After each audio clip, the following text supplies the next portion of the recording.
से अब खबर है, सीएम डॉक्टर मोहन यादव की घोषणा, 12 आयुष अस्पतालों की सौगात उन्होंने दी है। एक साल में 8 आयुर्वेदिक मेडिकल कॉलेज खोले हैं। हमने अपने संकल्प को पूरा किया, मुख्यमंत्री का बयान। शैक्षणिक और नए पदों का सृजन करने की भी घोषणा उनकी तरफ से की गई। आयुष चिकित्सकों को वेतनमान की घोषणा भी उनकी तरफ से की गई। 300 से ज्यादा आयुष चिकित्सकों को इसका लाभ मिलेगा। आयुष डिपार्टमेंट के माध्यम से हमने बाकी इलाजों की करने वाली पद्धतियों में आयुर्वेद का भी वही महत्व स्थापित किया। और जब हम अपने मध्य प्रदेश की तरफ देखते हैं तो मध्य प्रदेश के अंदर तो वास्तव में हमारा परमात्मा ने प्रकृति का कितना सुंदर परिवेश दिया है।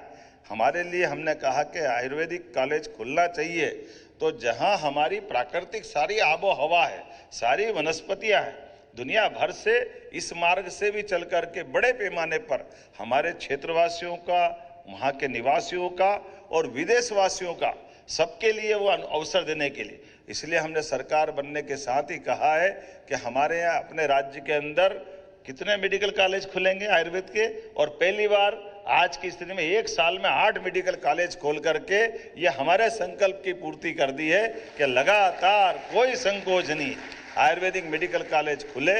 और इसीलिए एक नहीं,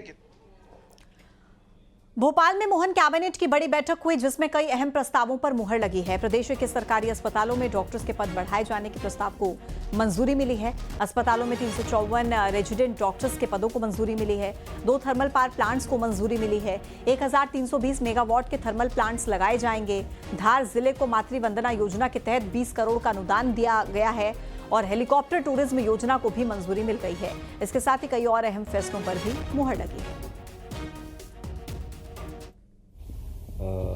पावर प्लस स्टेट है, पर भविष्य में जिस प्रकार डिमांड बढ़ती जा रही, इंडस्ट्रियलाइजेशन हो रहा है, जनसंख्या बढ़ रही है, उस हिसाब से भविष्य में भी हमारे पास पावर सरप्लस हो, इसके लिए पावर जनरेटिंग कंपनी ने सारिणी का जो हमारा सतपुड़ा ताप विद्युत गृह है, उसमें भी लगभग 660 मेगावाट के थर्मल पावर प्लांट लगाने का पहले 2012 में इसका सपना देखा था और इसको प्लानिंग भी किया था। और उस समय उसकी लागत 4,356 करोड़ रुपए आई थी। और उसमें फाइनेंस की व्यवस्था भी सब हो गई थी। राज्य सरकार ने 15% देने का प्रॉमिस भी किया था, किंतु डीकमीशन में बहुत समय लग गया और अब टेक्नोलॉजी भी बदल गई है। अब अल्ट्रा सुपर टेक्नोलॉजी का उपयोग हम कर रहे हैं, इसलिए नई टेक्नोलॉजी के साथ नया थर्मल प्लांट बने।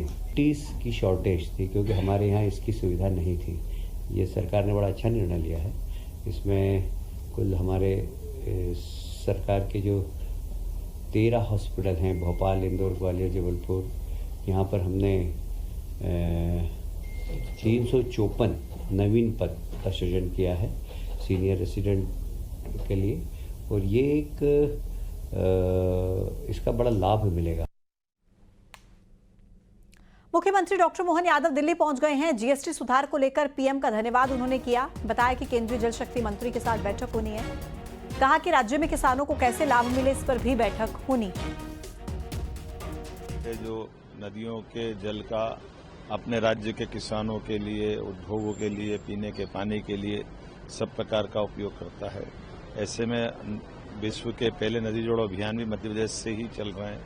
जो हमारे केन बेतवा नदी जोड़ो अभियान माननीय प्रधानमंत्री के आशीर्वाद से, जिसको 1 लाख करोड़ की योजना में 50,000 करोड़ रुपया मध्य प्रदेश सरकार को मिला है।